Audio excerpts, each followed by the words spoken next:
তারপর চলে এলো ঠাকুর মশাই। এদিকে টুকটাক সাজানো কমপ্লিট। দেখতেই পাচ্ছ দাঁড়িয়ে দাঁড়িয়ে পুজো করছি, কারণ কি ঘরের মধ্যে খুব একটা জায়গা নেই। এখন আমাদের পুজো কমপ্লিট। আমার কাকি এখন মাখছিল প্রসাদ। বান্ধবীরা সব এক জায়গায় হয়েছে, আর গল্প হবে না সেটা কি কখনো হয়?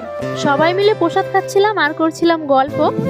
আর এই যে আমাদের বর্ষারানী এখন সবাইকে প্রসাদ দিচ্ছে। তো চলো তোমাদেরকে দোকানের আশেপাশটা একটু দেখিয়ে দিই। আর এখানে যে ওই যে ব্যানারটা দেখতে পাচ্ছ, ওটা এখনো পাল্টানো হয়নি। ওই যে বললাম হুট করে হয়ে গেছে, এসেই শুরু হয়ে গেছে আমার দুই বোনের পাগলামি। তো চলো এবার তোমাদেরকে দোকানটা ঘুরিয়ে দেখাই। এটা ছিল একটা কসমেটিক্সের দোকান প্লাস বিউটি পার্লার, তো যেটাই আমি কিনে নিয়েছি। এখন একটু একটু করে সাজাচ্ছি, হয়তো ভবিষ্যতে আরো সুন্দর করে সাজাবো। ও হ্যাঁ, তোমাদের সাথে তো লোকেশনটাই শেয়ার করা হয়নি। এটা হলো ময়না বাস স্ট্যান্ড থেকে একটু ভেতরে, মানে প্রাইমারি স্কুল মাঠের যে গেটটা আছে, গেটের একদম সামনে। তো তোমাদের কোনো প্রয়োজন হলে তোমরা অবশ্যই আসতে পারো, সবার আমন্ত্রণ রইল।